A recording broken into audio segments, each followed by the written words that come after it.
Hello, hello, hello, hello.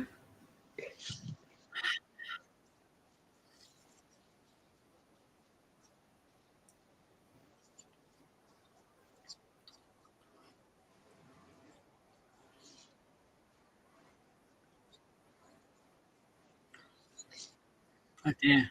Sorry, guys. I can Okay, hear your audio. can you hear me now? Hopefully people can hear me now. Um, hopefully, please do let me know if you can hear me. I think, right, Dan, it's all on you, Basil. Welcome to Homewood. um, very quiet and can hear Georgia. Okay, Oh, you that's can hear me. Okay, that's something because I was echoing before. cool. That's right. That was my fault. I realised I Oh, had okay. Twitch on in the background and you were just looping. Just endlessly It looping. was very, very weird. Even more of me.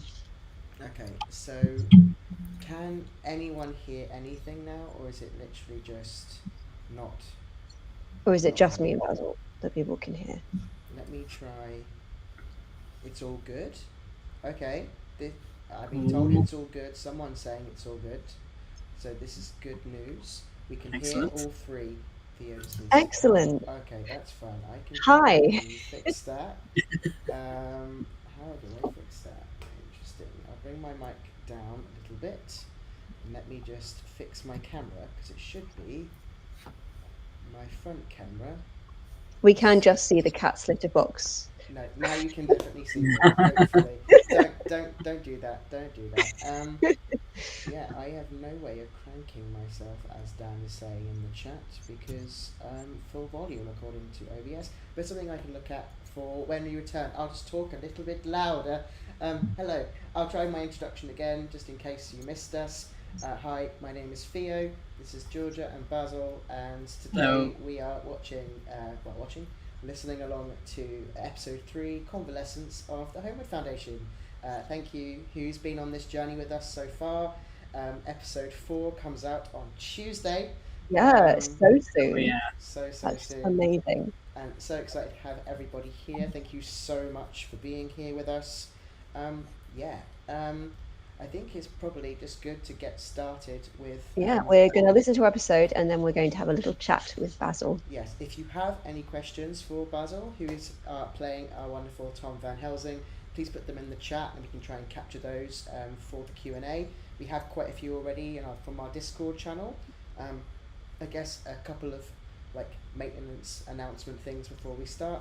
Our Discord is now absolutely free to public use, so if you really want to talk more Homeward and you're not already in the Discord, please join it. I'll put a link in the chat whilst the episode is on. And yeah, episode 4 is very soon. Hopefully you've already like notified yourself for new episodes to come up, but if not, we are available on all your pod catchers, from Apple Podcast to Pocket Cast to Spotify, and we also now put the episodes up on YouTube as well, if that's your preferred watching of choice, and all of our transcripts are also uploaded to the website for everyone to read along to. And if you spot any changes or discrepancies in the scripts, please let us know. That is usually just a fault that I've been unable to catch. Fantastic. Okay. Well, in that case, then I'm going to mute us so you don't hear us talking while the episode's on, and then I will leave you guys in the hands of the episode that was lovingly made by a full cast and crew, including ourselves. And yes, I hope you enjoy. Looking forward to seeing reactions in the chat, and we will see you very soon. Bye. See you in a bit. Bye.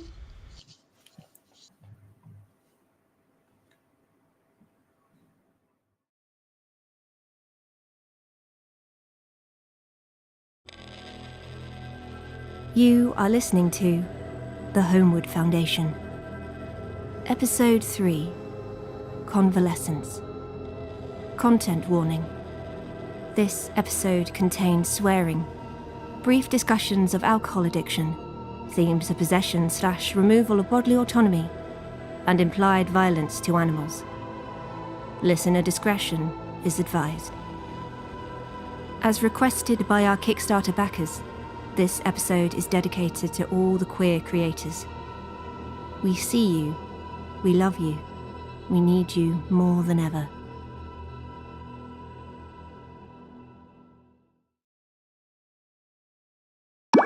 Hey there, Cam fam! It's time for another Monday catch-up video.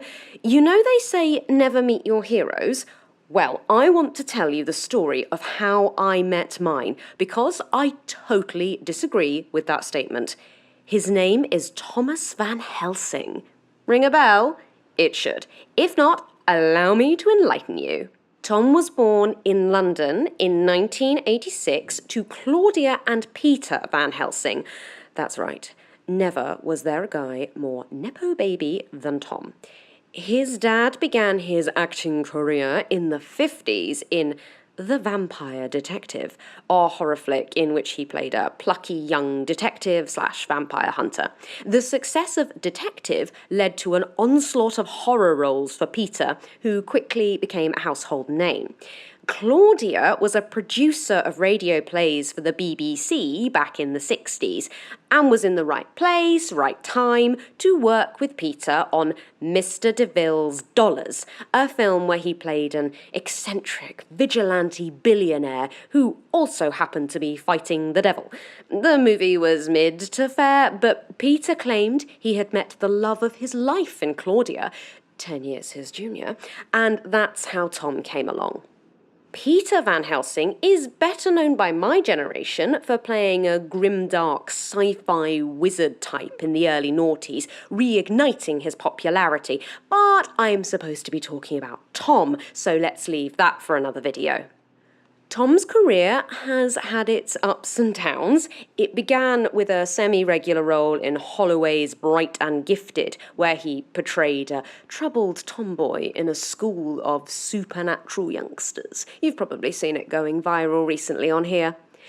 Sadly, in 2010, Tom hit a rough patch, ending up in rehab twice for alcohol and drug use. It seemed like his career was over. That was until 2015, when he landed the lead in High Stakes as Sam von Bloodgorge, a vampire hunter with vampiric powers and must deal with an old family curse. High Stakes blew the box office wide open, and now, with 2 sequels and a third reportedly in the works, vampires have never been so popular. The best part is that around that time, Tom also began his transition alongside his on-screen character, something he campaigned for heavily with the studio.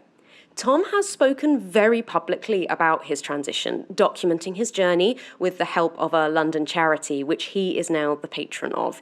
Every year, he donates his royalties from High Stakes and helps supply trans-affirming clothing such as binders and packers. I could go on, but this video is long enough already, so let me tell you about our interaction. If you've been watching my channel for any length of time, you'll know that I am non-binary. Well, before I came out, I wrote to Tom's PO box, just wanting an autograph, and he sent me a letter back, an entire letter.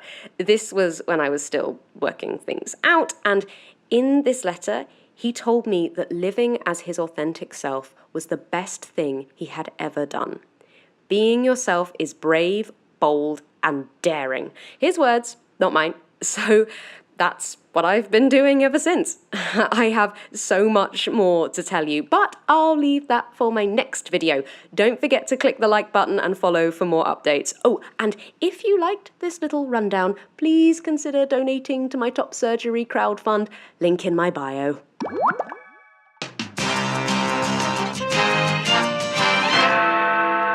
This is your early morning news update with North London Radio. Police continue to gather evidence after a train conductor was found dead on a train to London in the early hours of this morning. The body of Francis Whittle was discovered on the Edinburgh to King's Cross London North Eastern Railway service. Police are working with the Rail Incident Investigation Branch and are currently describing the death as unexplained. Reports suggest there were 9 passengers on board the train at the time of the incident, but no one else was harmed. The RIIB commented, "We are unsure if a technical fault caused the death, as we have also discovered significant damage made to one of the train carriage doors." When police were asked to comment, they said they are continuing to gather evidence as they believe that there were witnesses to the event who have not yet come forward.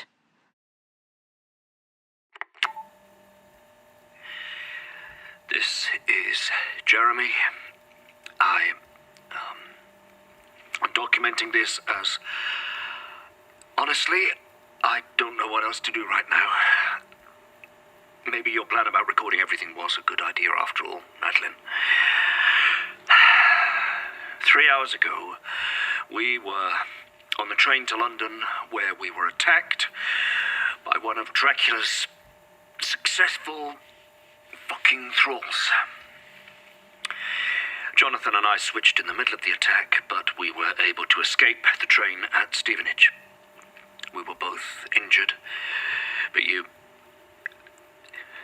were in a worse state than I was. I had to call someone I could trust. And I can't believe I just said trust. If you wake up and I'm not here, we're currently in the apartment of my cousin, Tom, in Highgate. He's the only... He understands the Foundation. We're safe here. Oh, Christ. Everything is so fucked. The dead conductor, that Madeline, that could have been us. The train journey was my fucking idea. I hope you wake up soon. I hope we're near the end of this madness. Fuck. I'm sorry. I am so fucking sorry.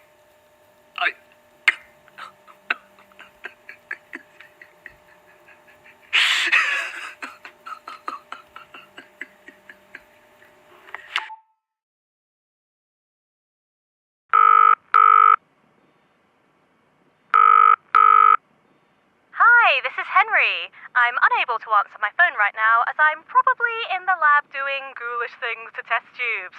Or, paperwork. But please leave me a message and I'll call you back. Hello, Henry. I know you were with your sister and you said you were dreading it, so I thought I'd leave you a message.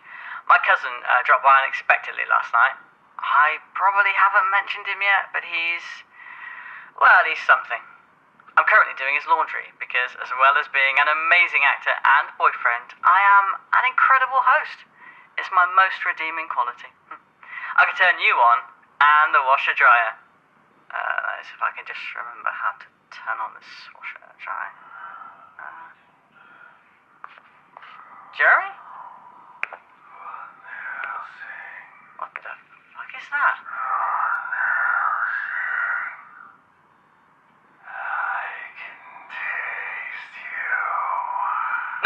No way. You could fuck right off. Sorry, Henry. I'll call you back, yeah? Text me.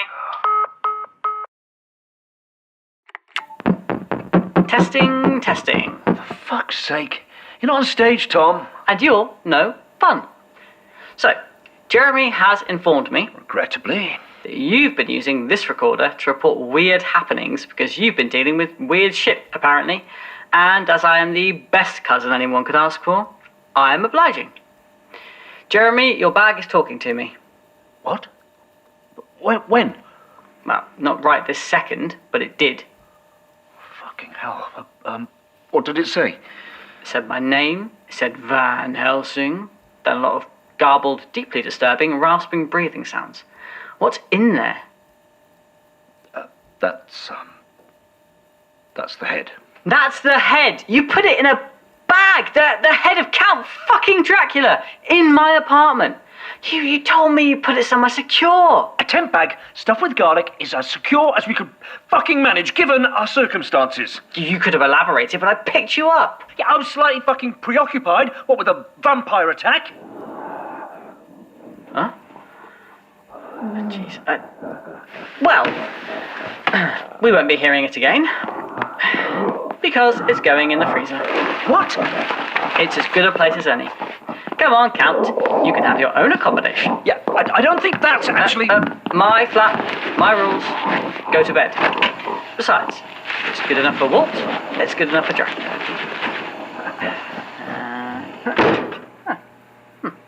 There. Mission accomplished.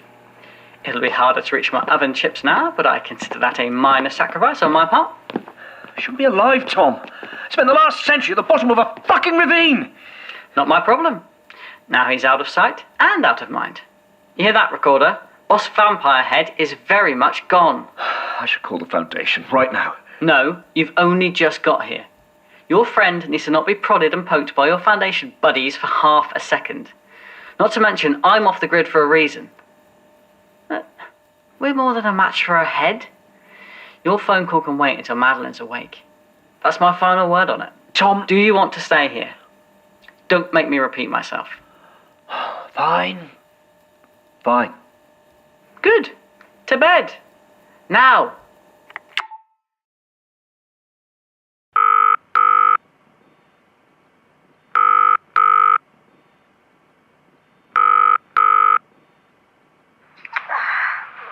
Hello? Henry, it's Tim. Sorry for the early call. Hey, you do remember you signed off my annual leave, right? Sorry, Henry. Your week off has been retracted. We're needed in the lab. Are you messing with me? I know. I'm sorry, but it's boss's orders. And I mean the boss. He wants a full report on the hand as soon as possible. Tim, this is the best news I could ask for. I need to get out of this place. I've seen enough plastic penises to last me a lifetime. Happy to help then? Tell me everything. What's happening? What makes you think something's happening? Why else would you be volunteering to spend more time with me? Touché. Honestly, I haven't a clue. We've just been asked to send another report, and as that's generally your domain, I thought it best to get you in. But we sent our monthly report just last week. That's what I told him. He wants a new one. Didn't even give a fig about our computer systems. Everything seems to be falling apart after what happened at the Western Ra. What do you mean? What happened? You haven't heard? Oh, that's a whole other shit show. How soon can you get in? I can be back in Surrey this afternoon, if you can wait that long. I just need to pack up my things. We can schedule a full examination for tomorrow morning. Gives us time to reset the equipment. Yeah, of course. Thanks, Henry. Look, I'll convince HR to give you your days back in lieu. I'm sure that'll fly with them, considering. A mystery and days back in lieu? Is it my birthday? Don't worry about it. I'll see you later. Don't start the party without me. Bye!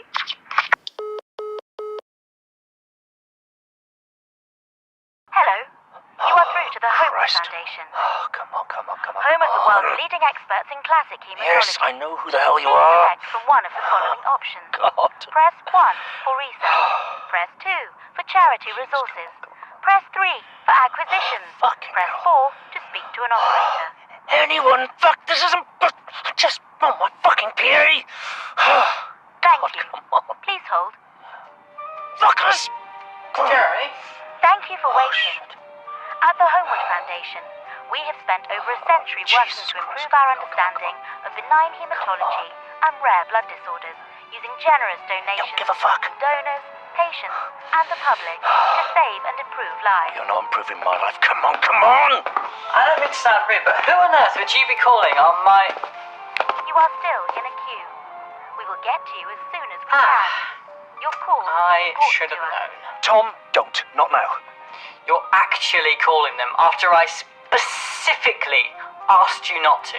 I don't have time for this. We have that fucking head in the freezer and it's talking to us. Madeline was almost torn apart last night by an actual fucking vampire. Now, if anyone should understand that, it's you. Hello, this is the Homewood Foundation. Thank you so much for your call. How may I assist you today? This is Jeremy Larkin, employee code 52856. I need to talk to someone. Oh, no, you Stop! don't. Get off me! Jesus, Tom! Hello? Sir? Get off me, you fucking lunatic! You are not calling the Foundation to my flight. You're not dragging your Jesus, Tom! little world into mine. This is more important than you. I have Dracula's head. We're in London. Highgate. We're being fucking hunted. This, you demented twat. Oh, Jesus, Tom. Got it.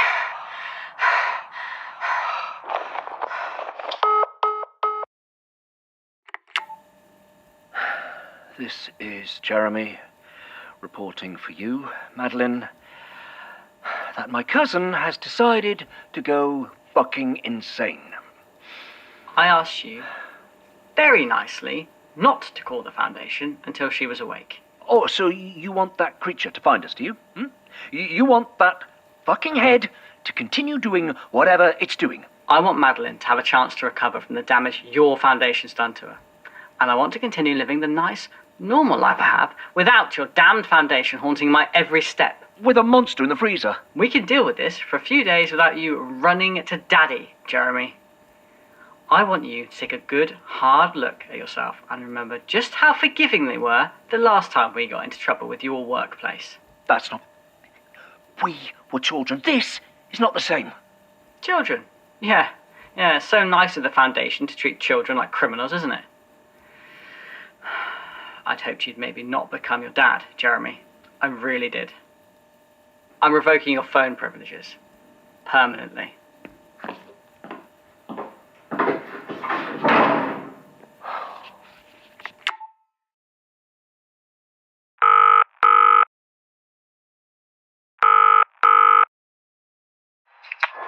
Tommy, hello.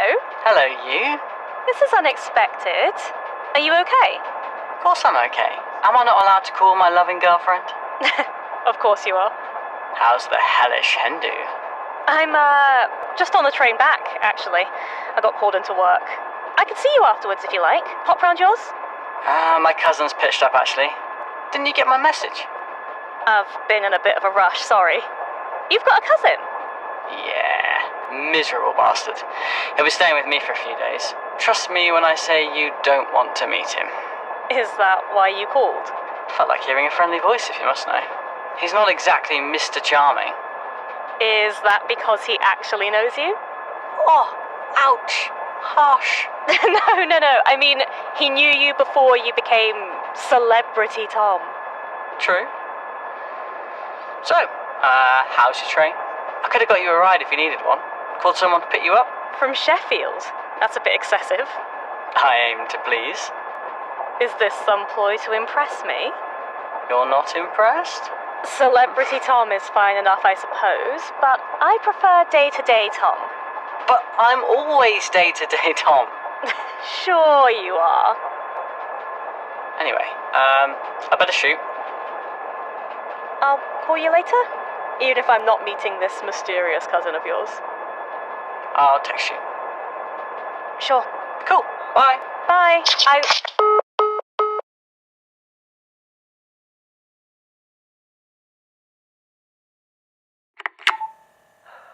It's Jeremy again. It's been almost an entire day since the train attack, and there's still no sign of you waking up. I felt the least I can do is to keep you informed. We're still at Tom's. I've been keeping the recorder by the freezer, trying to catch anything. Thought you'd approve of that at least. I haven't told Tom about the Harkers, not yet. I just couldn't bring myself. I keep feeling these sudden flushes of panic deep in my chest, and I don't know if it's Jonathan trying to get out, trying to get to the surface, or my own insanity catching up with me. But Mr. Harker hasn't emerged, and I am not going to bloody well let him. Not here, of all fucking places. I know Tom's doing what he thinks is right, but he doesn't understand. I feel fucking caged in. I can't just sit here. How is the Jeremy Larkin podcast going? Fuck off, Tom. And to think, I was going to shower you with gifts. Don't. It's just food. Relax. I know you'll pay me back eventually. Wine too, I see. It's a kind gesture, but I don't think that's... Don't get your hopes up. I'm not off the wagon. It's non-alcoholic wine. Tastes just as awful as it sounds, I promise. There you go. Thanks. Oh, God, that's terrible. I told you.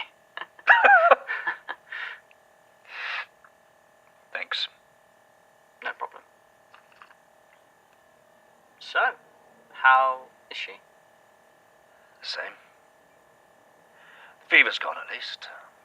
She moved a little when I checked on her earlier. Shifted around in her sleep. Did she? Oh, really?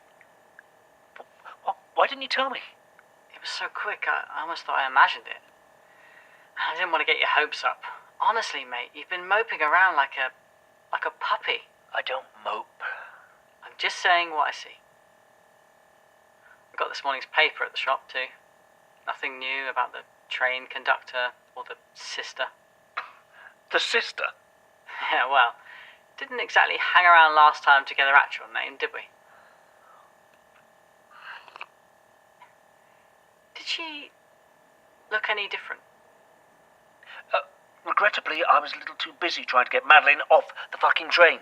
I remember. I stood staring at her for such a long time. I thought she was, well, beautiful isn't the word. You know sirens in the old sailor stories? It felt like that.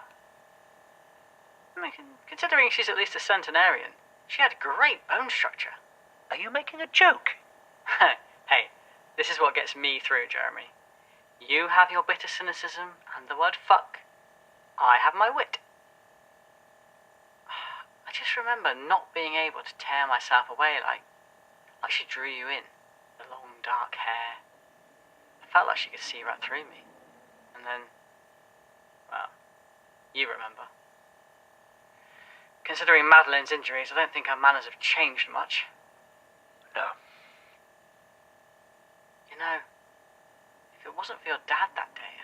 We were told not to move, and you wandered off without telling me. I know, I screwed up. But I was barely 11 years old. If you had kids, would you let them anywhere near that building? Yeah, didn't think so. Madeline? Another good sign, mate. Come on, let's leave her be. Right. You coming? I've got dinner. Give me a minute. Sure. I'll get the oven on. Tom. Yep. Thank you. Thank you. Don't make me say it again. All right. You're welcome. I wasn't about to abandon you both. I'm not heartless.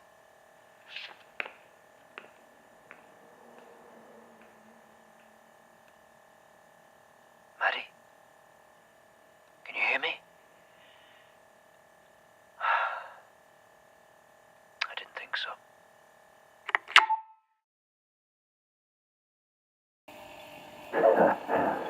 Come out, wherever you are. I can taste your mind. Taste your hearts. Little lives, I call you to me.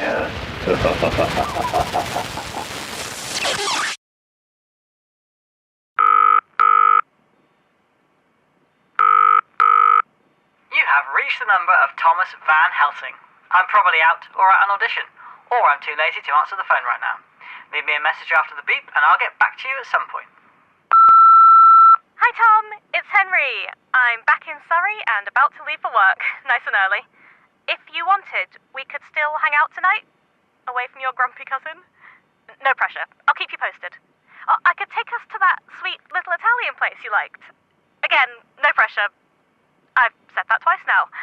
God, I hate leaving voice messages. See you soon. It's been an entire night. You're still not awake, and I've just read the paper from yesterday. Apparently, my father's returning to London, something Tom miraculously failed to mention to me. I don't care what Tom wants. I am going into central London as soon as he's gone, and I am taking the head with me. I'm going to the foundation. I'm going to force my father to listen to me. I promised they'd help us. They will. I'm going to fix this, Maddie. Hello, recorder. Henry, be professional. Sorry, I'm so used to doing this on my own. This is Henrietta Martin, limb researcher at Homewood, Surrey, along with head scientist Dr. Timothy Lake. It is 11:15, June 12th, 2024, and we are about to record a visual assessment of the hand, as requested by Mr. Harker. This is assessment record number 66067H. Old Handy. Henry. Okay. The hand is the... sorry, for the recording, the lights just flickered. Guess the electrics are worse than we thought. Henry. What? Are you seeing what I'm seeing? But that's... Sorry, for the recording, the hand, it's twitching. The damn thing's never moved before. The hand is twitching. The thumb and forefinger specifically. It's very, it's not much, but there is movement. Why? Tim, how is this possible? Don't know. Tim?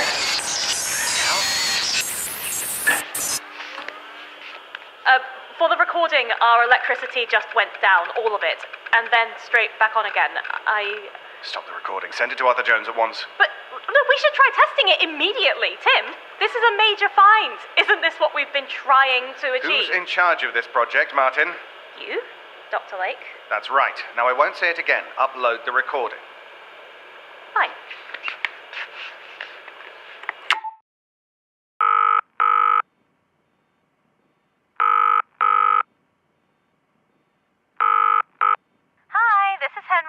I'm unable to answer my phone right now as I'm probably in the lab doing ghoulish things to test tubes.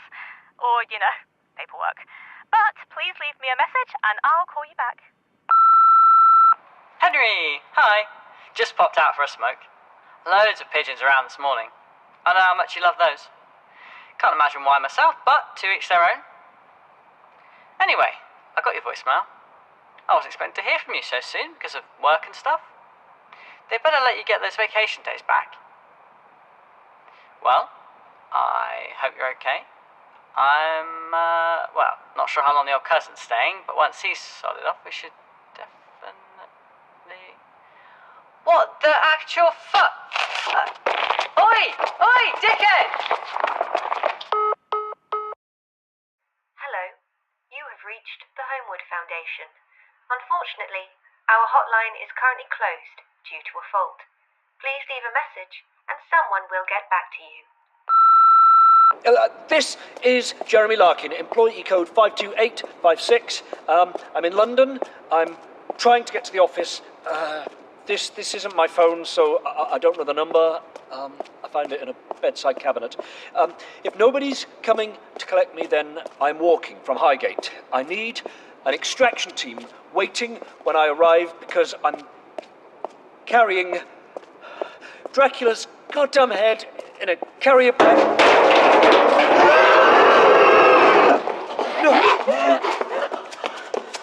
Oi! What the fuck do you think you're doing out here? Jeremy, if I have to lock you in my bloody bedroom, What the hell is that? They followed us. They followed us to fucking London.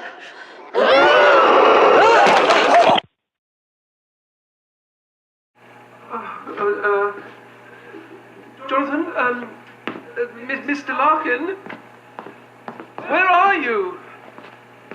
That hurts.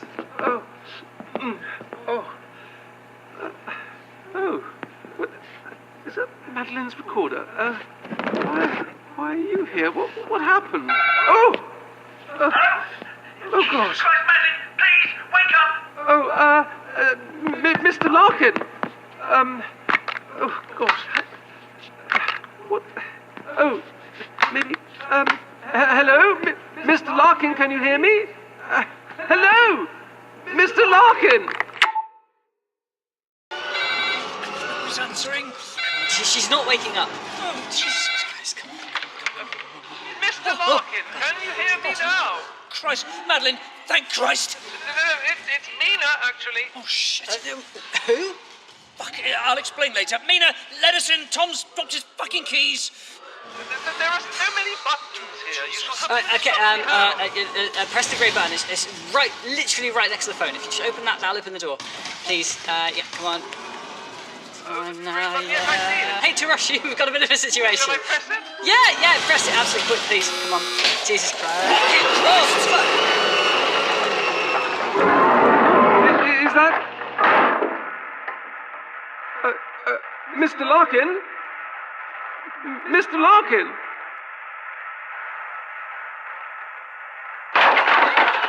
Oh, Jesus. Oh, fuck. Oh, Jesus. What of the creature? Has it followed you? Not if I can help it. Internal cameras activated. Shutters activated. How's this? Internal security. I had it installed off some arsehole leaked my last address to the press. I never thought I'd have to use it on a fucking vampire. Will it be enough to keep it out? I don't really know. I guess we're finding out together. Now, what are you doing? I'm texting my private security team. Or do you want to go back to the garage and fend it off? You're getting other people involved. That's what you did! You have some explaining to do. Let's do it your way, shall we?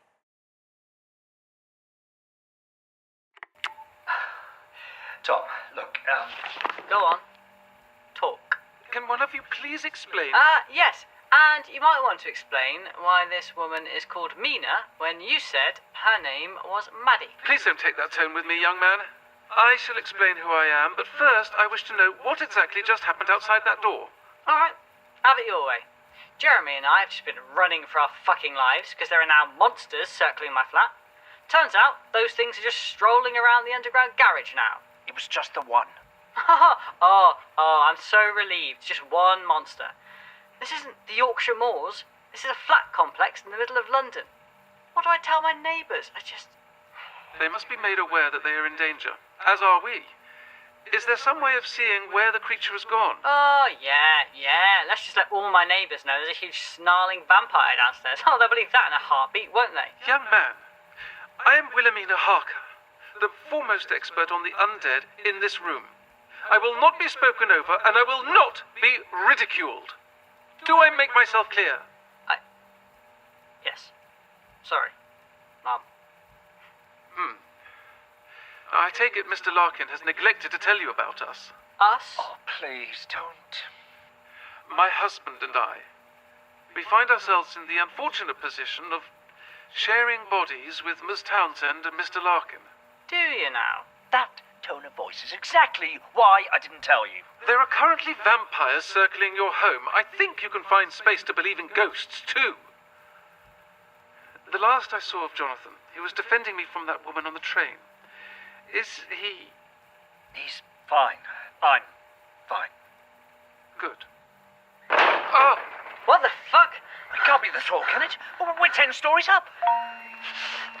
From our security team. They can't find anything downstairs, but they did find my keys. They're checking the garage. Can they tell us what that is? These security shutters better fucking hold. Do you hear that? Hear what? Listen. If I'm not mistaken, that sounds like a bird. Oh, yeah. Oh, that sounds like birds, all right. Oh! God. Both hearing that too. Fuck, you took the head out of the freezer. I'm trying to get rid of the fucking thing. And now it appears Count Dracula is laughing at us. Fuck this. You should have just let me go to the Foundation. Oh, don't start that again. We're here now, all right? We're all stuck here. That's enough. Creepy head for one day. Back to the frozen isle for you. What do we do now? We must all remain calm. The situation is not dire. We just have to consider our options. Now, if we can just... Oh! Oh, no! What is it? It's Madeline. I can feel her. She wants... No, not yet.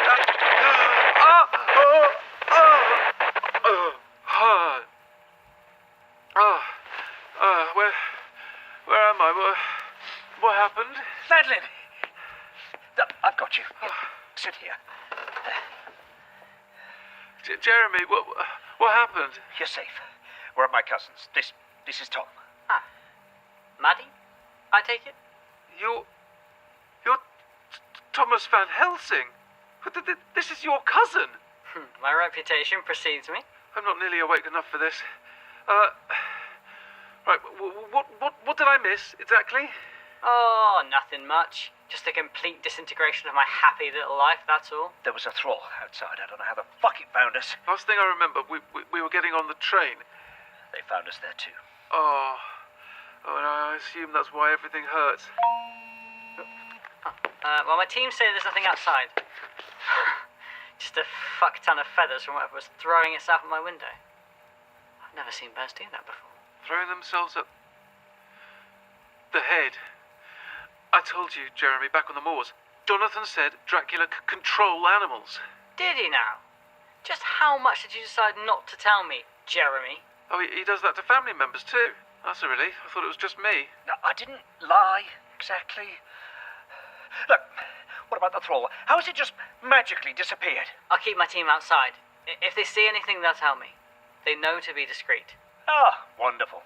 The celebrity bodyguards are keeping us safe. Can you go 5 minutes without being a total prick? Would you both stop? Madeline? No, I'm fine. Jeremy, keep an eye on the shutters. Madeline, let's get you back into bed. I'll get the first aid kit from the bathroom. No, wait. We'll need this too.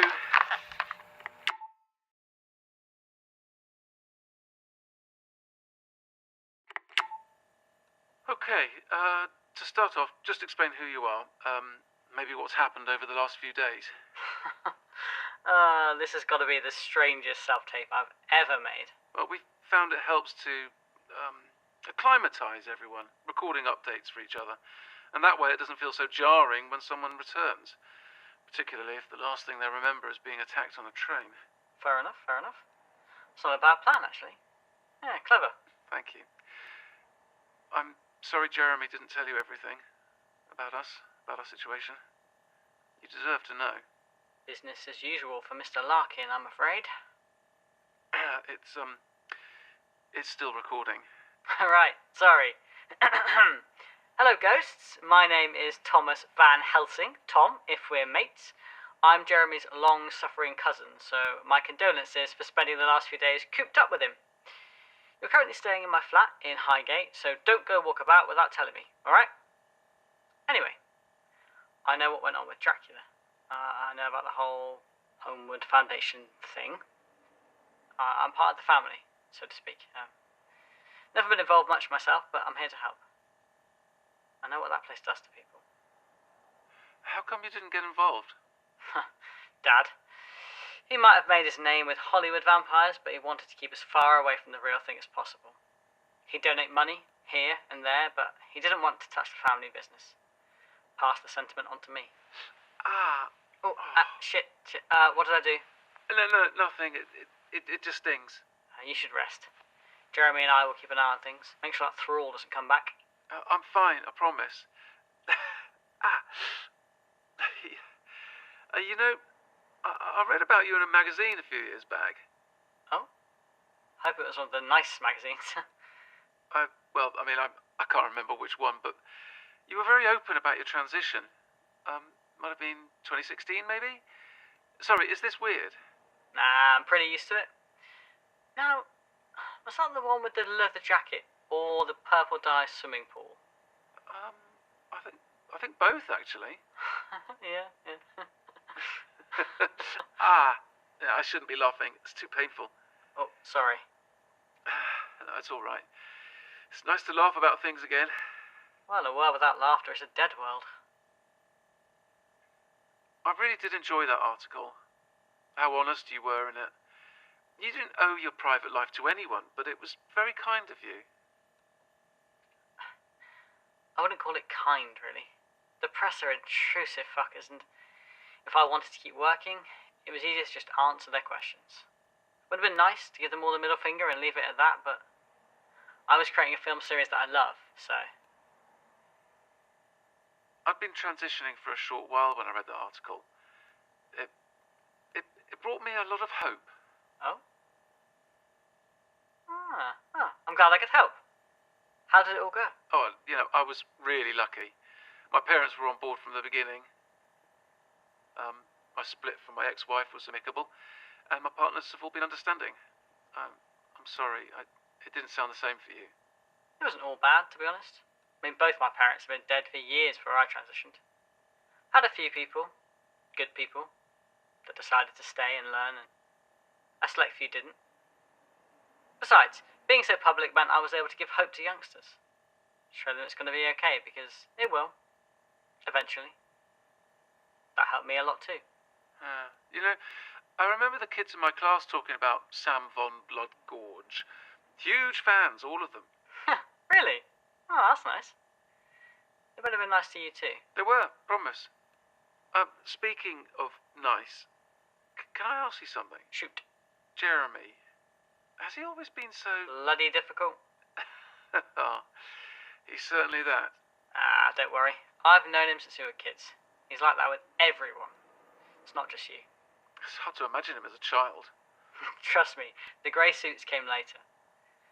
We fell out because he's an oblivious prick. He blames everyone else for his misery, as if he's not in control of his own life. He used to be one of the nicest people I knew. Really? What happened? We grew up. I became me and he became Mr. Larkin. Ask him about his poetry one day when he really starts pissing you off. That should shut him up. Okay, lean forward. I've just got to finish pinning this bandage. Okay, right. Anything else we need to add?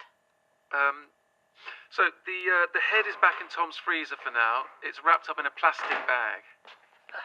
Nothing outside. Your team just texted again. Ghosts, for the recording, Jeremy Larkin is standing in the doorway looking as miserable as ever. Oh, fuck off, Thomas. See what I mean? If we've got the all clear outside, I might sneak out. What? I'll have a word with security downstairs, tell them I've had some problems with an intrusive fan. This whole place is designed for celebrities or rich bastards like myself. There's a private exit under the garage. I'm sure they'll escort me if I give one of their kids an autograph. Of bloody course. If you need me to get you anything to make this whole mess easier, I mean, I have my sources. Anything? Within reason. I'm not getting you a gun or anything. I'm not in those sorts of circles. I do need my hormone patches. Consider it done. Write down your prescription and I'll get it. God knows what I'd do if I lost my HRT. Oh, and take whatever you want from my wardrobe. My girlfriend's left some stuff. I'm sure she'll be fine with you borrowing it. Thank you. No problem. Seriously, this is... fun? I can't believe I'm hearing this. There's a monster out there, not to mention rabid birds, and you're considering going out. Are you insane? What if there's something worse? What if the sister comes back? Sister? Oh, this should be fun. It's nothing, Madeline, really. Oh, no. You're not doing this again. First you lie about the Harkers, then you lie about not going to the Foundation. You're not lying to her about the sister, Jeremy. She deserves to know. I do. Fuck. Fine. I'm off on my little adventure. You two have fun. Here, I bet the ghosts ought to hear all about this too.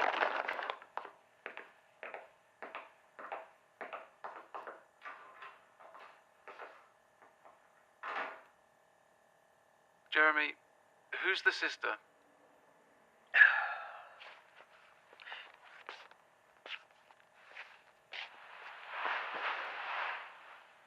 She's what attacked us on the train. She's what hurt you. That's why we're here. What is she? A thrall? Worse. Christ. As if anything could be worse than one of those things. I thought you said there wasn't anything else chasing us. I know. Jeremy, I asked you outright before we boarded the train if there was anything else I should know. I know. Fuck. I know. You lied to me. Over and over again, you lied. I wasn't sure, all right? If she'd escaped, I wanted to believe the extraction teams had found her. Oh, of course they haven't found her. What is she? Modern media calls them Dracula's brides. They're like thralls, but more intelligent, more human. Whatever Dracula did to create them, they turned out different. And they were down in the biological archives? Just one. Tom and I met her once. When we were teenagers. Oh, She did that to you? That entire scar? She almost tore us apart. My father had to save us. Made sure Tom never stepped foot inside that place again, which was not the curse my father thought it was. And now she's after us.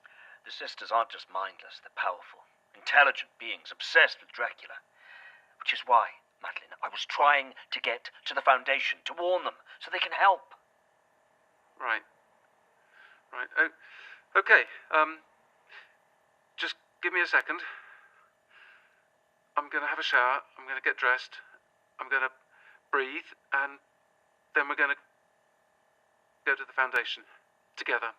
What? But what about the thrall? Those birds? We'll be ready this time, and whatever's lurking outside, we'll deal with it. Is there anything else I should know? No more secrets, please. I've told you everything I'm aware of. Anything else will be a fucking surprise for both of us, I promise. And how do I know this isn't just another lie? Because, Madeline, God, Christ, I am trying. I want to. Just let me fucking try. Okay. One more chance. Now, I'm going to get ready. You're still injured. Okay, fine. How are you feeling?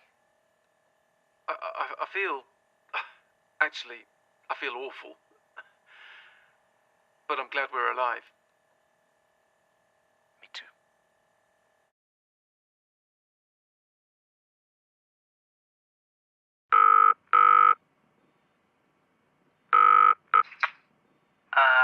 Hello?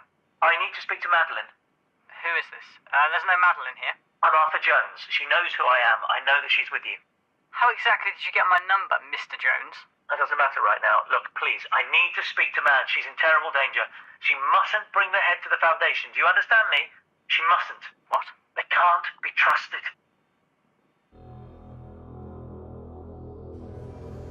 You have been listening to The Homeward Foundation, written and produced by Theo Chathui and Georgia Cook. In this episode, Madeline Townsend and Mina Harker were voiced by Rebecca Root. Jeremy Larkin and Jonathan Harker were voiced by Sean Carlson. Thomas Van Helsing was voiced by Basil Waite. Henry Martin was voiced by Michelle Kelly. Arthur Jones was voiced by Samuel Clemens. Dr. Lake was voiced by David Alt. Cam was voiced by Robin Holdaway. Dracula was voiced by Attila Puskas. London Newsreader was voiced by Anusha Battersby. The Thralls and Foundation Phone Voice were voiced by Becky Wright. Phone Operator was voiced by Theo Chathui. Security System was voiced by Georgia Cook. The episode was directed by Samuel Clemens. Script editing by Catherine Armitage. Sound design and engineering by Benji Clifford. Theme music was composed and produced by Duncan Muggleton, and the episode art was produced by Georgia Cook. The Homeward Foundation podcast is licensed under Creative Commons Attribution 4.0 International License. To view a copy of this license, visit creativecommons.org/licenses/by/4.0.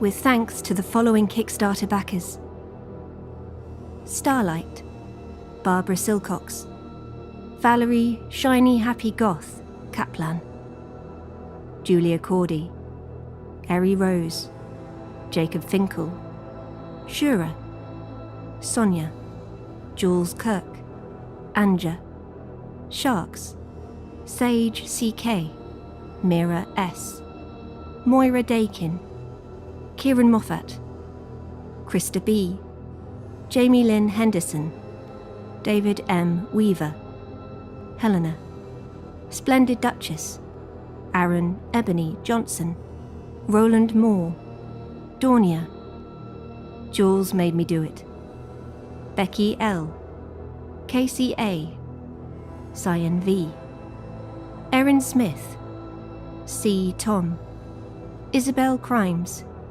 Andrea Toron, Blue Smudge, Interesting Readings, Maeve McLysett, Nate Adam, George Bell, Tristan A, L. Patterson, Kyle Brox, Alfie Shaw, Sophie Monks, Ian Winterson, Ron Murphy, John Dorney, Hannah Humphrey, Eccentricat, Cat, Max Kashavinsky, DM Dan, Blue Cat Writer, Liz Horan, Amanda B., without whom this episode could not have been made.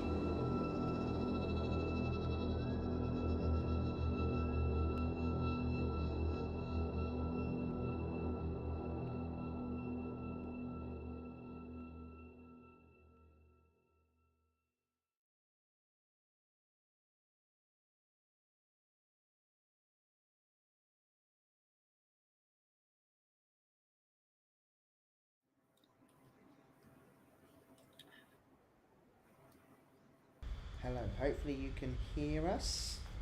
Hi, do let us know if you can't. Hello. So first off, right, yes we can. Fantastic. Hello, welcome back everybody. I'm just going to do something very quickly because I realised that Basil's name is not on him, and neither is George's. That's something I missed earlier. So now there is. Hello, welcome back. The names are here. Hello. Thank you so much for sticking around and watching the Homewood Foundation episode 3 podcast episode Convalescence, which stars the wonderful Basil Waite, who's with us today. Hello, Basil. Hello. Thank you so much for joining us for today. We've just been having a natter behind the scenes, waiting for the episode to end, and I think it's been really nice and wonderful to just talk about the show and feel like what we made was good. We did a good thing. So yeah, it's all good. And we have lots of questions. If we have any questions in the chat, please do put questions in there. We do have some questions from Discord. We had a question from Tumblr. So we will have a couple of those to answer first. And then if there's anything in the chat that people want to ask on the back of any of these questions, please do. In case you are new here and you don't know who we are, because that might happen. I'm Theo, and I'm one of the co-creators of the Homewood Foundation. And then there's also Georgia. Hello, Georgia. She is also the co-creator of the Homewood Foundation. Yes, we have created, so we did the creation, the writing and the producing for Homewood, and then we have a wonderful team of cast and crew who've helped us make it a reality. And then we couldn't have done that without our Kickstarter backers who supported us last year. So if you're here and you're one of those people, we still can't thank you enough. You have been able to make sure we could pay all of our actors, all of our sound crew, or our director, everybody. So we really are so grateful for your support. Because it's always a shot in the dark if you haven't heard how someone says their name. So we hope we did okay. Okay, with that in mind, shall we move on to the questions? Oh no, that's annoying. Whilst George is very quickly closing a door, Yes. Basil, did you want to introduce yourself briefly to the group, what you do, and then tell us a bit about your experience voice acting, if you have any previous to playing Tom, and yeah, just a little bit.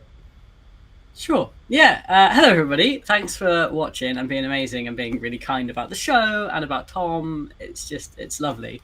Yeah, I'm Basil. I'm a puppeteer and puppet builder by day, I suppose. By night, I am Tom Van Helsing. But yeah, so my background is varied. I was an illustrator for a while and then sort of moved into puppetry, which is like my main love, my passion in the last 2 years. So yeah, I've done a lot of kids theatre and stuff like that. So my performing background comes purely from messing around with puppets, kids shows and live performances and that kind of stuff, and kind of that's where I kind of figured out acting on the fly. I had no previous experience at all. I would have done acting at school, I think, had I transitioned earlier. I think for me, it was one of those things where I was playing male roles until I couldn't anymore, and then was like, well, that's me done then, and kind of just didn't come back to it until, 20 odd years later, and I was like, now I can play the roles I want to play. So that's why I'm doing puppetry now. And yeah, so obviously I've been friends with Theo and Georgia for a while. Known Theo for a long time, and I saw that he was doing the show, and the auditions went out, and just fell in love with Tom because the sides for the audition were just incredible.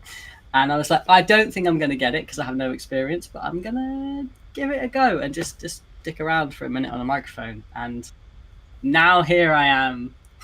So I'm it's I don't know, it means a lot. He's a wonderful character, and I'm thrilled that I get to bring him to life with you guys. So yeah, that's me.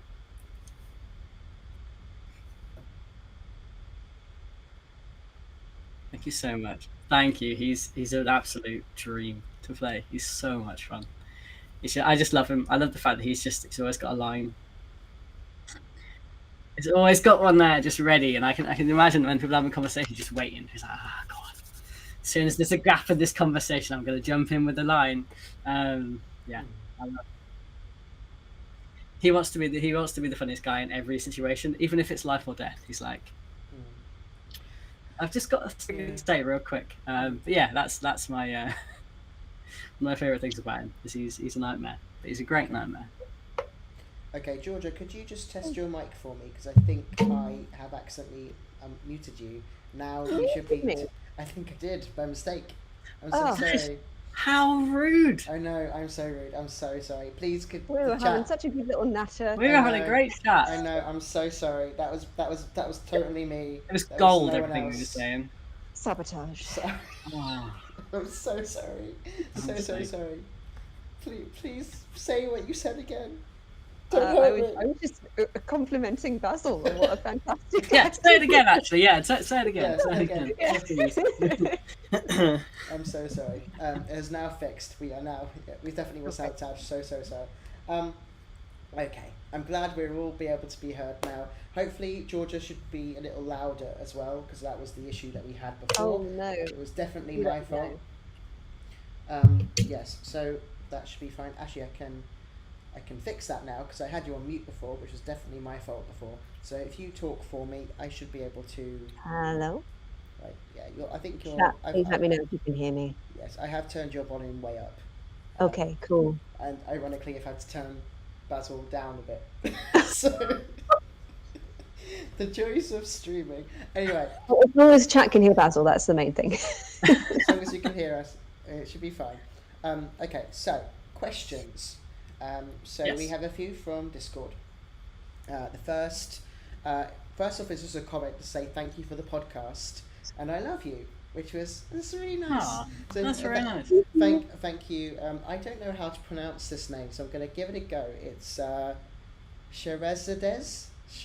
If you're here, I'm so sorry if I've said that completely wrong, but Sherezadez does these amazing memes about meme compilations. The meme compilations that they've done are really, really funny. I will have to send them to you, Basil, because I don't think you've seen them yet. 100%. There's one from episode 2 that lives in my head rent free, and I wish we could post it on the screen right now. It's one of Elena running to the train with the harkers on it, and it makes my day. It's very like good. Naruto running towards the train. It's very good. Excellent. The other question was, so what's your favourite line or moment from this episode?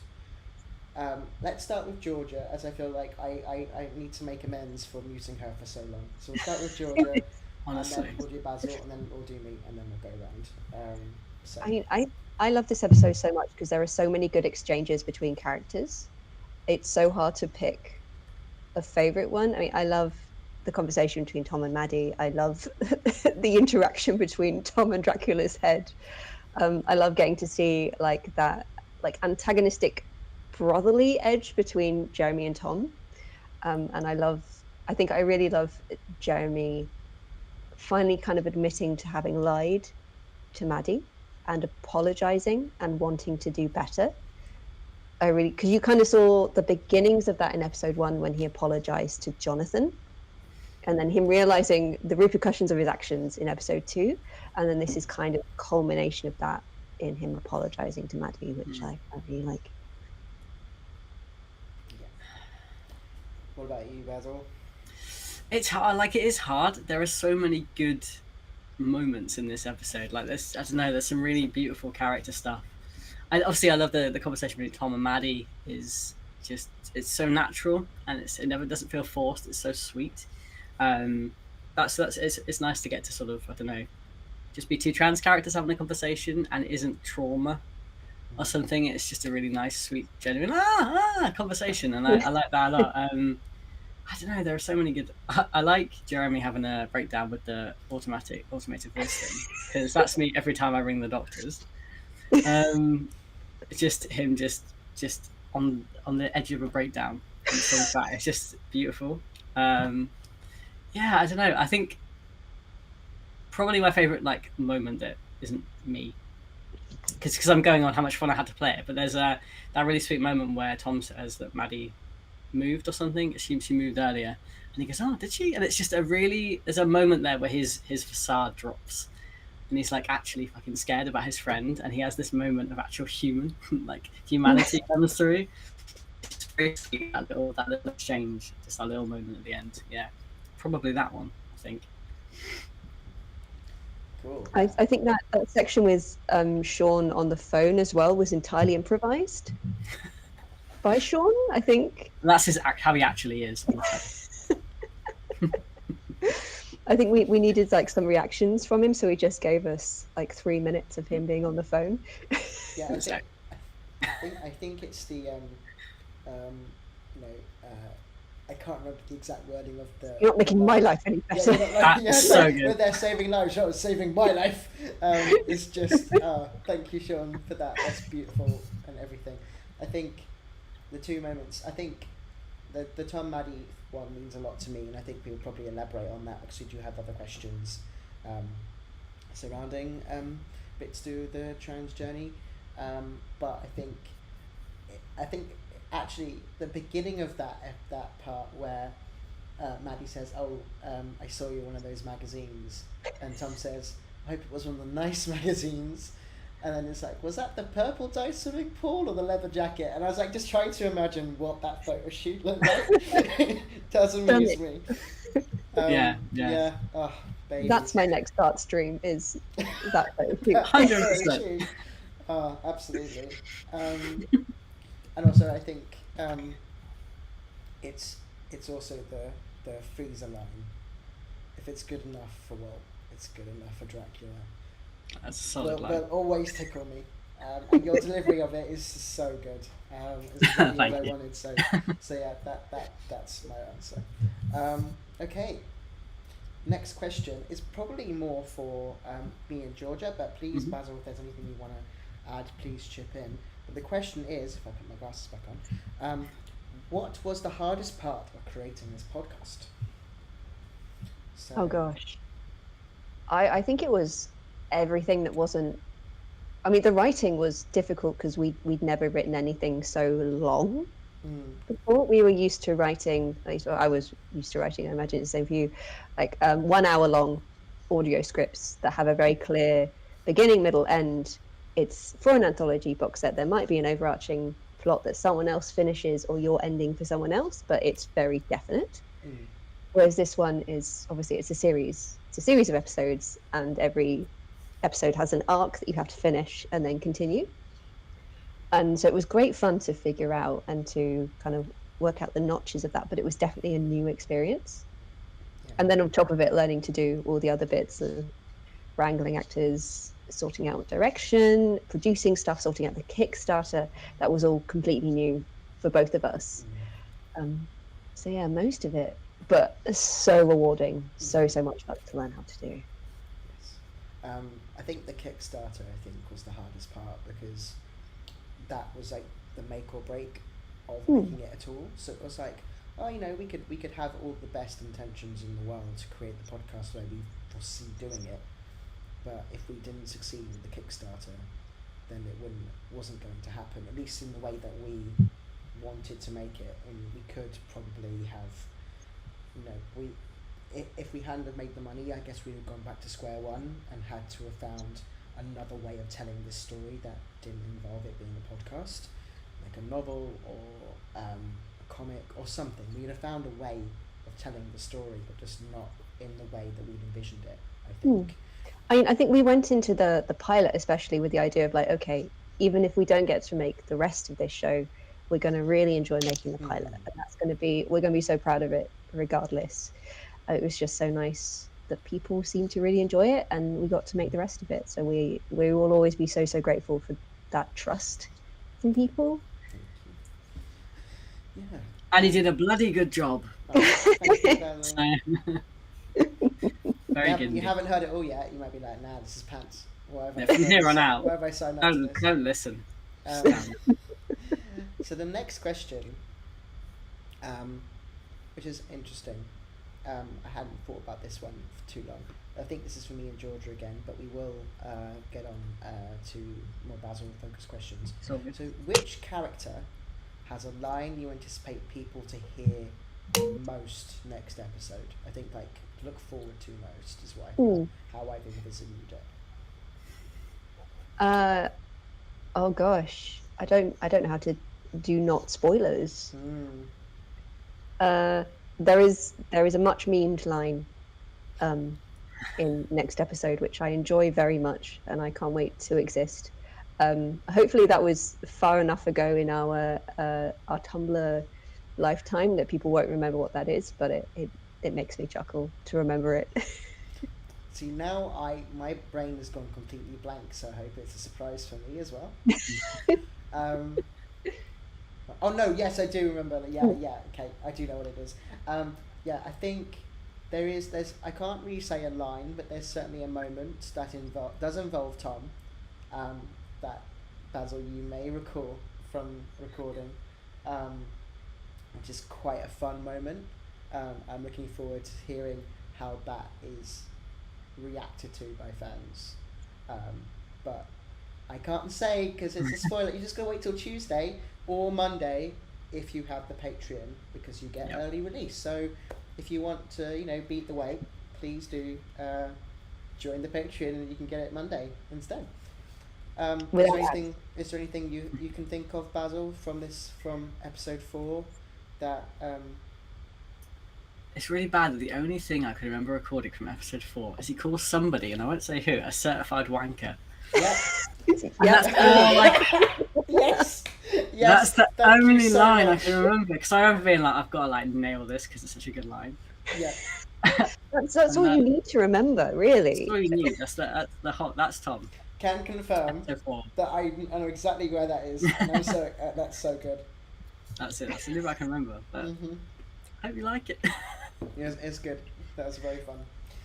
Okay. Next question. So, have there been any surprises in fan reactions? I mean, just that people are enjoying the podcast is so amazing. We did, I think a couple of months ago now, we got mailed Dracula's head, which is incredible, amazing. He sits here. He's still got his little hat on to celebrate. He watches me write season 2, and he judges me, and it's beautiful. But it is great. The comments and the fan art, and we don't read the fan fiction, but the fact that people want to write it at all is just so amazing, and any interaction we get is brilliant. Thank you. Okay, so I'm going to let question for Basil. So tell us a bit about your favourite parts of puppetry. Okay, strap in. Because I'm talking about puppetry now. This is going to go on for about 4 hours. Okay. I think my favourite thing about puppetry is that it kind of transcends things. So, like, you're not bound by normal acting. You can kind of play any role. Like, you know, it doesn't matter how old you are, your gender, your like sexuality. Nothing matters when you're playing a puppet character, because it's just all about the creature, whatever it is that you're moving around. And you know, I've played like an old lady and an orangutan. Like it's a varied gig, and I think it's just something really nice about the fact that anybody can play anybody within reason. And I feel like there's another sort of, it's going to sound really wanky, but there's like a magic to puppetry which I like, which is that once you get to a certain age, you know it's a puppeteer. I know I'm a puppeteer making this thing move, but people like suspend their belief for that performance. You know, very rarely is the puppeteer hidden, particularly in theatre. We're very visible, and we're like, we know you guys can see us, but we're trusting that you're going to sort of believe in what it is that we're doing. I think it's just something like that. It's something about when you do it live as well. You know, you sort of interact with people face to face. We do a lot of meet and greets before and after shows, and kids could see that I'm the one doing the voice and moving this parrot around, but they're just like so engaged in this character, and they really want to interact with him. And it's just something really beautiful about that kind of, I don't know, that instant reaction. And they know it's not real, but they're willing to just imagine for a bit, which is quite rare nowadays, I think. So yeah, all of that is why I love puppetry. I think at any age, the puppeteer just sort of fades into the background. Yeah, I'm a puppeteer, so sometimes I'll go and see a show, and I will. There'll be a moment where I'm like, "How are they doing that?" And then I'll switch off and I'll enjoy it, and I don't notice them, and it's my craft. So it's it's really something really lovely about just watching something come to life. And an animate object made animate is cool, I think. I hope. I mean, I remember when you first started doing puppetry, because I knew you as an illustrator first. Yeah. So when I started seeing your puppets, I was like, "Well, that's really interesting. I didn't know you were into that." And then watching it develop and grow, and just how far you've come. Because you can see Basil's work on Instagram. Please go look at it. It's Fop Doodles. I'll put the name in the chat because you all deserve. Oh, I should probably mention the skull was made by cardboard and super glue on Instagram. I wanted to mention that, and then cardboard. It's underscore, isn't it? I think it's cardboard underscore and underscore super glue, I think. Cool. Please go check out those Instagrams, people. Yes. So it's just been really lovely to watch your talent in puppetry grow, and then thank you very join much us as well. So it's awesome. Thank you. Yes. On the back of that, because we're still talking about puppetry, let's ask about some advice was asked for in the Discord. So, what advice would you give to somebody looking to make new character voices? I make puppets, but struggle to find a voice. Right. First of all, keep making puppets. There should be more of us. It's a weird one because I said I don't have a background in it really, so I'm kind of just making it up as I go along. But my main tips are obviously engage with media. So watching stuff is really a really great. You know, if you're a writer, you should be reading the same sort of thing. I think watching stuff and watching masters at work, and also people who maybe are new as well, because you can always learn from somebody. But one like key tip that I found is I'm not an impressionist. I cannot do impressions for the life of me. But there's a bonus to this, which is if you're trying to think of voices for a character, think of characters that you like, actors, celebrities, whatever. If you try and do a sort of impression of them, but badly, it's not going to sound like them. It's going to sound like a unique, brand new thing. So it's quite a good shorthand. This is just, you know, find a character voice that you like, or somebody whose voice that you like, do a kind of mediocre impression at it, add a little bit of something, and you have a new voice. Pizzazz. Yeah, add a little bit of, you know, something, and it just, you just get a new voice out of it, which is usually what I do. And also, obviously, what who the character is will kind of feed into that a little bit. You know, if I'm playing like a very young character, you can subvert expectations and give them a gruff voice if you wanted, but you're probably going to want them to be pitched up a little bit or a bit more excitable, and that all of those kind of different bits together will give you a new voice, because you're taking all these different pieces and putting them together in something new. Long-winded answer, but that's what I do. It's all little things, characters I like, people I like, stuff that I've watched that I enjoy, and I'm like, let's steal that, make it my own. That's usually how I do it. Yeah. In relation to that, though, someone has Yeah. asked the question for Basil. What process did you go through to develop the voice for Tom? Did you just go with your own voice, or did you think about it at all in that way?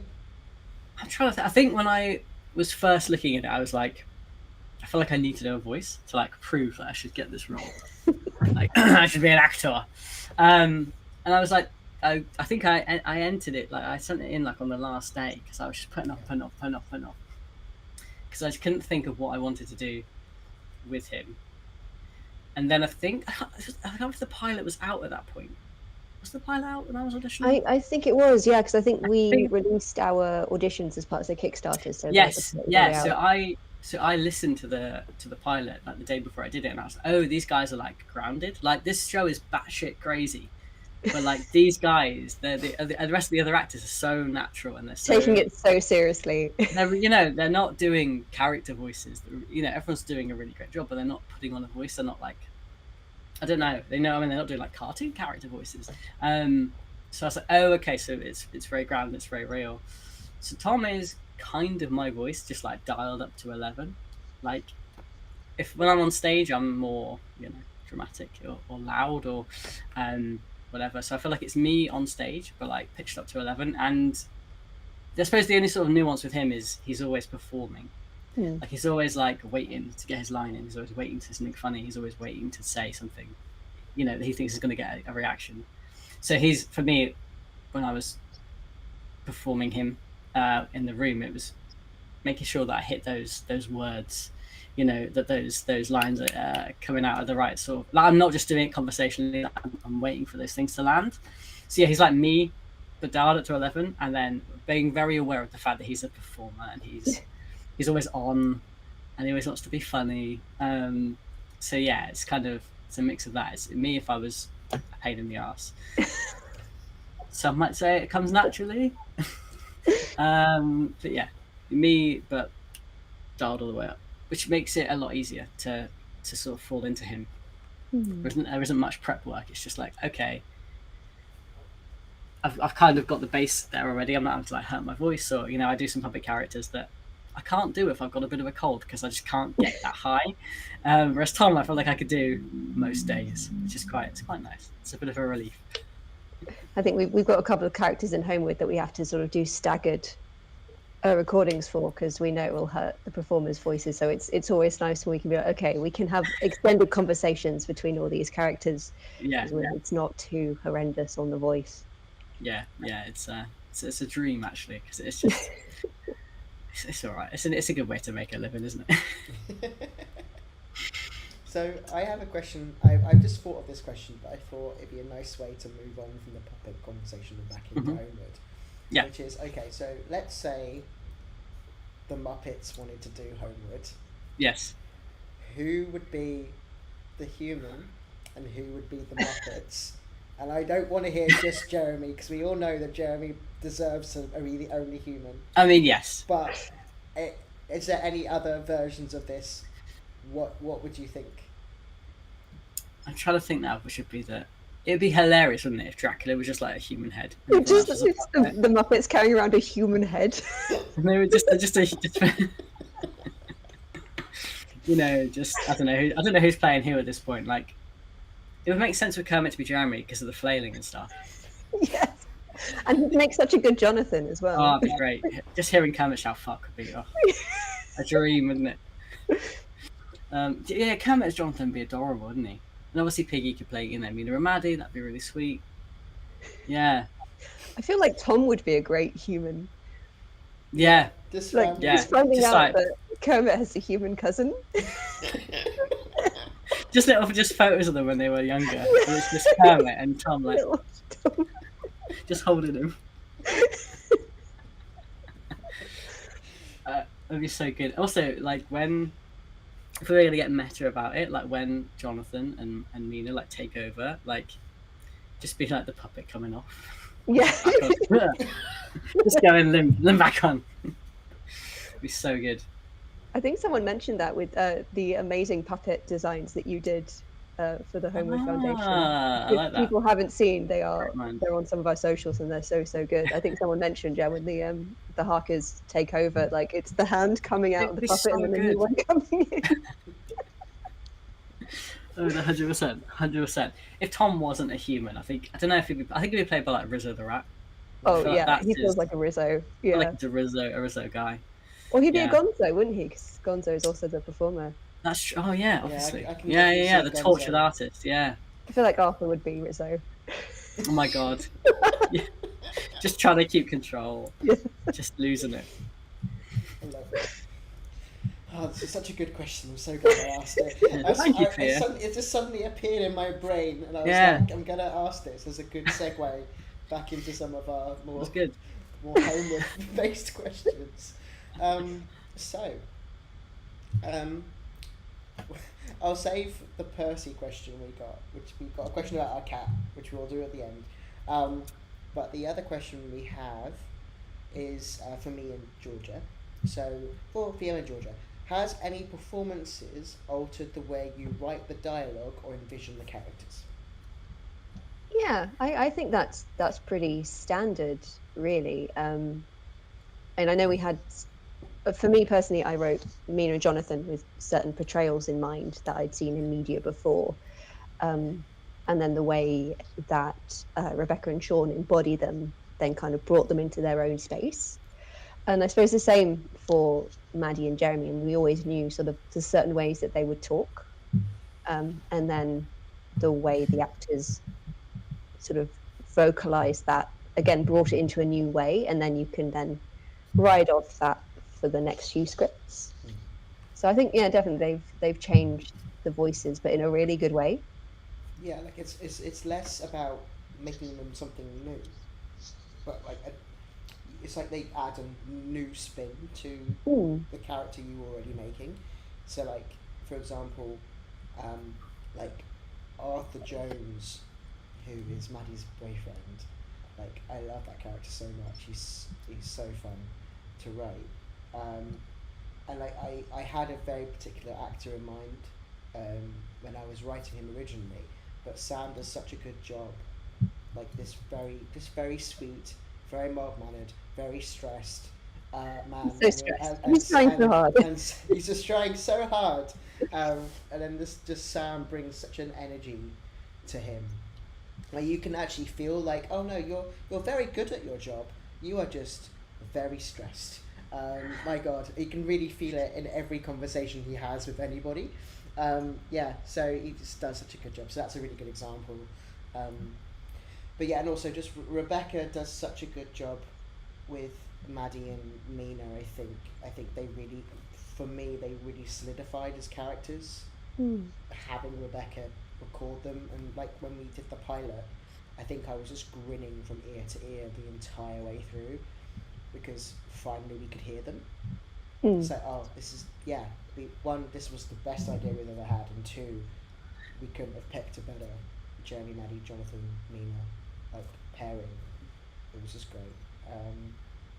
Yeah, so yes, it does alter, but only in positive ways, never in negative ways. I mean, we're writing season 2 at the moment, and I definitely find myself writing Tom specifically for you, Basil. So I can picture your voice in my head when I'm writing these lines. That's really cool. I'm so excited. Okay, so that's that question done. And we're getting close to the end of these questions. We have 2 more questions and then the Percy question, which is a cat question. This one, the last one actually for Basil. So does Basil see his own journey or any of himself in Tom's story? And then they're also asking me this question as well, but I'll let you answer first. Sure. Yeah, I suppose I'm not a Nepo baby, which, you know, much to my disdain. But I feel like, you know, if I'm getting his timeline right, his 20s weren't great, my 20s weren't great, and I feel like he had found himself in his 30s, which is certainly the sort of timeline for me. I feel like when I hit 30, I was like, right, I know what I'm going to do in my life now. So I think it's quite nice playing someone who's had a similar journey. Not that is necessarily, it's not in the script or anything, but I just kind of feel like it helps inform it a little bit, that he's had a similar timeline to me. I think one place where we differ, I think, is that I'm an overthinker and Tom is an underthinker. I feel like Tom just does something and then it's like, I'll figure out what happens afterwards. Whereas I'm very much, I'm a man of action. Like, I like to get shit done, but I like to think about it first. he definitely doesn't. He's just Tom like, does not think. He's just straight in head first, whatever's happening. But yeah, I think certainly, yeah, I think his journey, his kind of timeline mirrors mine, which is very nice to get to play. Like, it's just such a sweet thing to get to be a part of. He's in a relationship with someone who he rings when he's stressed, which is also something that I do all the time. He does look to people for advice and for sort of chat when he's stressed, which is quite a sweet trait, I think. I think he's a fun character to play because there are certainly elements of me in him. I don't think I'm as cool as he is, but nobody is. But I do like that. I like the fact that he's always he's quite chipper. I think he's quite an upbeat guy, which is something that I always strive to be. I think it's a pointed effort on my part to kind of see the positive side of stuff and to kind of to fall into that rather than be a Jeremy. So yeah, I think that's certainly an element that I aspire to be like him in the terms of looking on the bright side of stuff and just being like, well, this is happening and we're gonna have to deal with it. So yeah. What about you, Fia? Yeah, very similar. I mean, I don't think I actually intended to do this with the writing, but because we needed to make sure that Tom was old enough to have, because with writing the Tom and Jeremy having the run-in with the sister, they had to be, Tom had to be younger, but young enough, and then Jeremy old enough, so that it wasn't like, Tom had to be old enough to remember it and to be like able to make choices of his own, to like wander off and meet the sister by himself, and Jeremy had to be of a certain age where he was responsible for Tom. We knew how old Jeremy was, so it was like, okay, so alright, so if Tom's this age now and he's been transitioning this long, then that was suddenly the realization of, oh yeah, he basically started having a similar journey to me, because I am about a year off Tom, but I've only been transitioning for 3 years, where he's been transitioning for 6. So obviously it feels like he hit his 30th birthday and went, you know what? Yeah. It happens. Lots of things to think about in my 30s, and I agree with you. It's like my 30s have been far more myself. I felt far more myself because I've allowed myself to be myself. So yeah, in terms of that, for sure. And I think, again, I aim to be chipper and upbeat and positive about most things, and I am not an underthinker. I like to think I think sufficiently enough, but then I think I can fall into Tomisms when I'm bored, or yeah, that's fair. Like if he was a novelist, he'd be a pantser. He would just write whatever he felt like, and then you'd be really annoyed at him because he got it all done, but nothing makes any sense. Like, that's the kind of man. I feel like he's herded around film sets. Mm-hmm. Like he's got an assistant who's just gently herding him from spot to spot where he's supposed to be. Oh, I'm going over here now. Okay, fine. Yeah.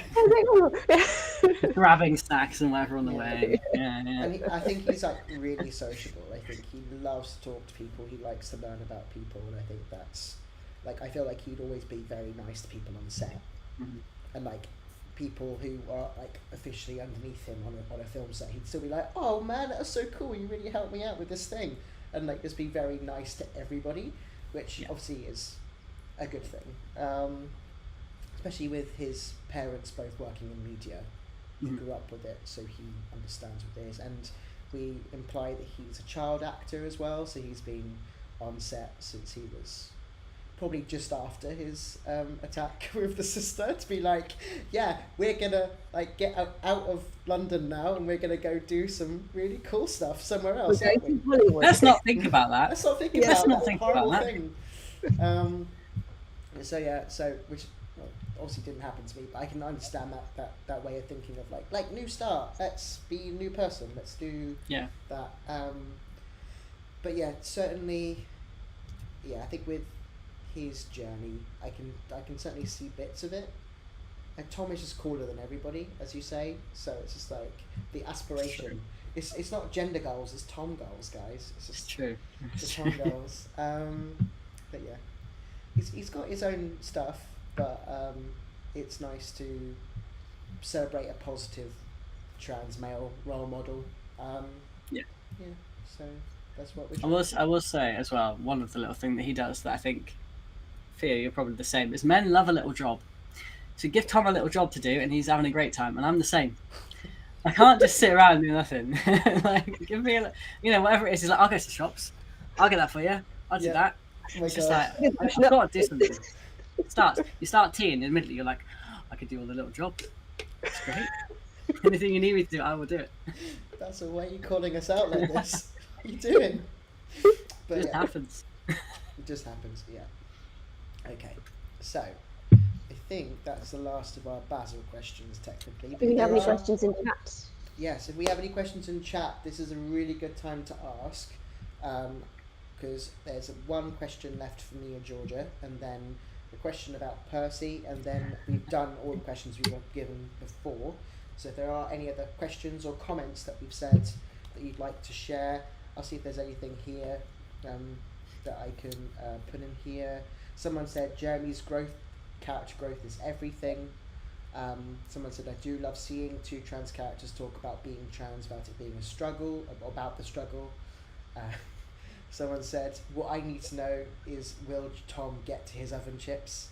It's the question for the ages. I've been asking them forever. I mean, the next episode is called Freezer Food, so maybe we'll find out. Maybe your question will be answered. Yeah, someone said, Kermit saying fuck 2,000 times per episode. Yeah, we'd love to see it. Kermit, I need to get that the fuck counter back. Because I think the wonderful Kieran, who interviewed us for a podcast while we were doing the Kickstarter, did like an F count for episode 1. I think it was like 26. And it was over 30, I think. Over 30. Maybe it's 26 for episode 2. I think he does slow down a bit. A little That's bit. growth. Teeny tiny bit. That's growth. Little growth. Jeremy's growing up. Oh, bless him. Bless him. So many Jord Possum in the chat said we love an overthink. We love an underthinker, and then I have been seen. So I think we're calling out all the trans guys here, Basil. All of us. No jobs. We're calling people. Love a little job. Love a little job. And they've also just put fuck counter over 30, just like the rest of us. Yes, absolutely. Yeah. So the last question that's for me and Georgia is: is there a particular challenge or problem which you've learned the most from in overcoming? In the homeward space. I would assume in the homeward space. In life. In life. Georgia, in life. That's a good question. In the homeward space, again, all of it was such an immense learning experience in all the best ways. It definitely did teach us how to finish things. As soon as we'd cast our leads, we were like, oh no, that means we've got to write this now. We've got to finish it. And then as soon as we were able to get the funding, we were like, okay, so that means we have to really finish it. And now we're like, oh no, so now we have to finish season 2. And then hopefully down the line we'll be like, oh no, now we've got to finish season 3.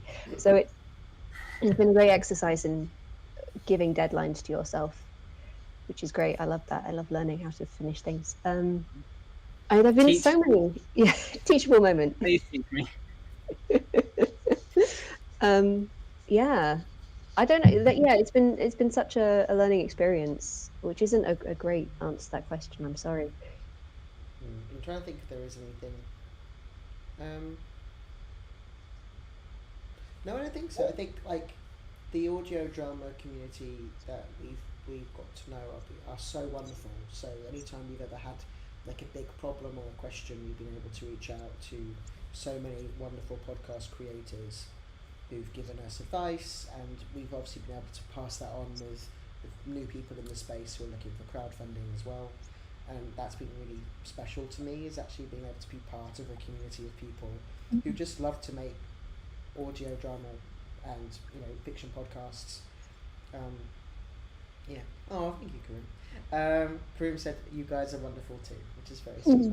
But like, it is about giving back, because we couldn't have made this about the support from those people originally. That we wouldn't have known about feed swaps. We wouldn't have known about some of the casting call information we were able to put out, like how to write contracts, best ways to approach agents, like all that sort of stuff we were able to learn from a variety of different people. And, you know, like how to do a Kickstarter, all those things were, you know, we didn't just like go on the internet and look. We were able to actually talk to some real like giants in the industry to help us, along with just people just making their stuff all the time. So it's just been great. So yeah, well, everything was a challenge, but we had a lot of support. So yeah, we're very grateful. Yeah. That's the last question regarding Homewood, and the last question we have is not related to the podcast, but do you have any amusing Percy stories? For context, Percy is the rescue cat that Georgia and I saved about 5 weeks ago. Yeah. Yes, he's not in this room, because earlier he was in this room and then almost bit me. So that's where we are. Walked across your keyboard, bit you. Yeah, he's a little terror, but we love him. I'll see if he's on the sofa. I might be able to move my camera for context. Or we're going on a journey. I don't know. Can you see him? Move your camera down if you can. There we go. There you can he see is. him. There he is. He's very much a Soundo. We need to have some sort of cat cam. We do. That's what our live streams are missing, is a cat cam. 100%. But yes, Percy is lovely. He's had a bit of an upset tummy this week, so we've been a bit like, what's wrong? What's wrong? What have we done? We don't know. Just a cat being a cat, I assume. But yeah, keeping an eye on him. It might be just the hot weather as well that doesn't help. So, but otherwise he's been finding himself, which means that he is being a little menace, really. He was doing a lot of zoomies just before we went on stream, and we were like, is he going to be like this all night? Luckily, he hasn't been. So he puckered himself out. Mm-hmm. He has. But yeah, I can't really think of anything specific. Yeah, Percy's just great.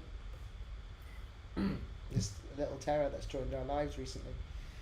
We almost considered naming him after a Dracula character. Almost, and then we thought that might be a bit too much. What would we have named if we'd have named him a Dracula character? Little baby Jonathan Harker. Jonathan Harker, that's his full name. Full name, yeah. Little baby Jonathan Hyphenated. Little baby Jonathan Harker. I think the thing is, I don't know which of characters he is the most like. I think he is a Van Helsing, really. Is he Tom? He could have been a Tom. He could have been like, hi Tom. This is Tom. Yeah. Or he could have been Abe. He was named him after. Dan in the chat has put security guard too. For context, our friend Dan is also security guard too. He played one of our ensemble cast roles for us. So yes, maybe as a character in Homewood. As a character in Homewood. That could have been very good. But yeah. I think Renfield is a great name for a cat, considering. It is, isn't it? I feel like bring birds in and stuff. Honestly, Yeah. Don't do that with your cats, but if you just bring things in, you go like, Renfield. Why? See, the thing is, when I hear Renfield, I think of Garfield, and then I'm just imagining Renfield in the book with lasagna, which does not Renfield compute. hates Mondays. He hates Mondays. Hates them, famously. So yeah, that's where my brain went. Thanks for that. But Renfield is a good name for a cat. Felix Trench, because he did such a good version of Renfield in Re Dracula. Yes. Which again, if you haven't listened to Read Dracula on this podcast, please do listen to it because it is very good. fantastic. Yes. Yeah. Well, that is all of our questions. So unless anyone else in the chat has a question for us, we will start to wrap things up. Can you? I'll ask Basil this as a last thing. Is there anything you are most excited about that you remember that you want to share across all of your episodes that are non-spoilery, apart from the certified wanker man from the next episode? I'm trying to think. I think every time Tom gets to meet somebody new, it's always fun. Watching him dip his toe back into the world of the Foundation. I think, yeah. I mean, him just insulting people is always quite fun. He's got a few good insults coming up, I think. Yeah. I'm trying to think of anything without being too spoilery. And also what I can remember. Yeah. There's a couple of lines in one of the episodes coming up that I've been listening to the edit for this week, and it makes me chuckle so much every time I hear it. And I will share this with you later. Cool. Okay. I'll tell you exactly what it is. Yeah, it is so funny. But yeah, it's so good. Intrigued. Yeah, but that's it, really. I do have one question to round things off.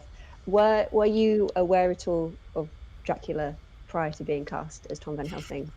And if so, or if not, how weird was the Homeward Foundation to then slip into, based on that knowledge or lack thereof? Yeah, I was aware of it in the way that people are aware of Dracula. I think I tried to read it when I was a teenager, and undiagnosed ADHD and stuff. I was not a reader at all until about 2 years ago. So I think I tried to read it because I was like, I should read it because it's like one of the greats. I never did, but I'd seen the Bela Lugosi version. Oh yeah. And I sort of, I'd seen like Dracula things, but I never read it. And then when I got it, I was like, I'm going to try and read it again. I've got like halfway through the book again, determined to finish it this time. But yeah, so I was kind of like, I knew like Jonathan and Mina and Van Helsing and everything, and like a lot of my knowledge, I was obsessed with Count Dracula when I was a kid. So I was like, I know this character. He's a duck, right? Yeah. He's a vegetarian duck, and there's a goose who's a Van Helsing, I think, and it's fine. So I was kind of like aware of it vaguely, but like I think once, I think before I was cast or anything, when you guys were putting out all your stuff about it, I was like, this is interesting, and then more. So I was like doing a deep dive into it and like learning more about the characters and just kind of figuring out the world of it. And I'm a fan of it. It's a bloody good book, isn't it? It's a good story. It's alright. It's pretty good. Right, yeah. Some of the podcasts based on it are excellent. But yeah, so it was one of those things where I think I listened to the pilot having not really had any knowledge of it, and I was like, right, I feel like I need to know stuff. So then when I went back and sort of did some research and then listened to it again, I was like, now it's 10 times. Like now it makes sense. Now it's like you can listen to it, I think, without having read Dracula or not having knowledge of it, but I think it just adds like so many extra layers if you know kind of what might be coming in the future and kind of their ties to each other and stuff. I think it just adds to it. So yeah, I've kind of been learning as I've been going, but I do enjoy it. It's a very good book. And a very good podcast. Available on all your podcast places. Thank you so much. And yeah, I think we'll round it off there. So as a reminder, episode 4, Freezer Food, comes out on Tuesday for general release. If you want to listen to it early and without adverts, you can listen to it by subscribing to our Patreon, and that will be released on Monday. I will very quickly dump the Patreon information in the chat just in case. We have recently changed our Patreon information so it is easier and also cheaper. So if that interests you, we've been streamlining some of our stuff, and we've been getting more behind the scenes exclusive stuff ready for our Patreon, including some very interesting audio extracts. So if that is up your alley, please consider subscribing. Yeah. Also, yes. I will put the Discord link as well in the chat. So basically, Discord used to be for backers only, but after a bit of conversation and wanting to build more of a community, we decided that we would like to instead make it open to everyone. So that's what we've been doing. I'm just trying to remember how I create an invite link on my desktop. Great, this is fun. Right, invite people. No, just invite the copy button. Why can't I just... Should be quite easy. It should be, but I'm on desktop and apparently everything is more difficult on desktop. This shouldn't be. Where's my usual button? Oh, there we go. There we go. Ignore me. I've got it. I've got it. I got it. He's got it. Generate. He's doing a little job. He loves it. He's reading. Doing that little job. He's got a little job. He's having a great time. Well done, Basil. Every time Theo does something around the house now, I'm going to be like, he's doing a little job. Yeah, my other half played it out, and now I can't unsee it. Every time I'm like, do it. Got me again. Every time. Doing a little job, and I love it. Well, the Discord link is now on the chat, and also the Patreon link is now on the chat. If you want to check those out, we will be in there. Yes, it is Golden Retriever energy, as I am being told in the chat. That is correct. Oh no. Yes. Yes. But yeah, that's all. That's all there is. Thank you so much, everybody who joined us today, and we'll see you for episode 4. Our live stream for that won't be next Thursday, but the Thursday after. If that date changes, we will let everybody know, but it should still be the following Thursday after next week. And yeah, thank you again. Hopefully we'll get another guest on. We'll see if we can. Basil, I hope you've enjoyed being with us today, and hopefully... It's been a pleasure. Hoping you might return for the finale, because that's what we'd like to get as many people on for the finale live stream, because that is going to be so sad and also so exciting to have everyone there for that. That'd be awesome. Yeah. And thank you so much. Thank you for staying and being here. Thank you so much for being here. Yeah. Thank you. Thank you. Right. Well, thank you so much, everybody. I'm gonna start waving. Thank you. Goodbye. And we'll see you soon. Bye. Bye all. Laters.